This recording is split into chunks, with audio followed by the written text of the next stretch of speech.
లో చూద్దాం.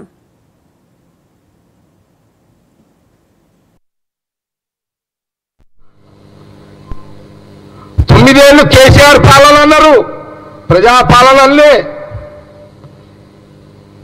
కాంగ్రెస్ వచ్చిన తర్వాత రేవంత్ రెడ్డి ముఖ్యమంత్రి అనగా రేవంత్ రెడ్డి పరిపాలన అల్లే, ప్రజా పరిపాలన అన్నాడు రేవంత్ రెడ్డి ముఖ్యమంత్రి గారు.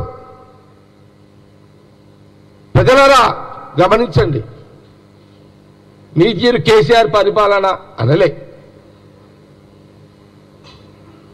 ఈ జ్ఞానం కూడా మీకు లేదు.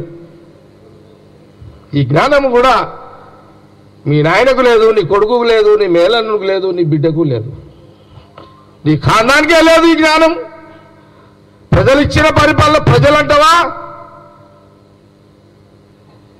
నీ కుటుంబం అంటావా? ఈరోజు ఇందిరమ్మ ఇల్లు దరఖాస్తు ఇస్తున్నారు ప్రజలు పడి ఊర్లల్లో. 2500 కోసం దరఖాస్తు ఇస్తున్నారు అన్న, రేషన్ కార్డు కోసం ఇస్తున్నారు. ఇవన్నీ దరఖాస్తులు నడుస్తున్నాయి ఆల్రెడీ. రేపు 6th లాస్ట్, రేపు కాగానే మళ్ళీ ఎన్ని దరఖాస్తులు వచ్చినాయి, ఎట్లా చేయాలి, ఏందనేది అదంతా నడుస్తున్నది. ఆల్రెడీ సిస్టమ్ నడుస్తున్నది.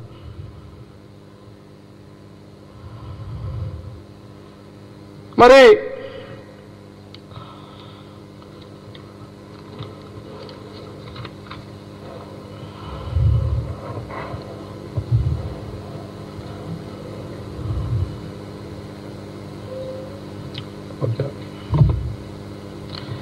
ఎవరి శాఖలలో వాళ్ళు చాలా బిజీగా ఉన్నారు.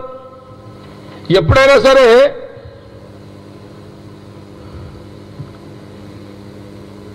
ఇప్పుడు మా మంత్రులు, మా డిప్యూటీ సీఎం, మా మంత్రులు, సీఎం గారు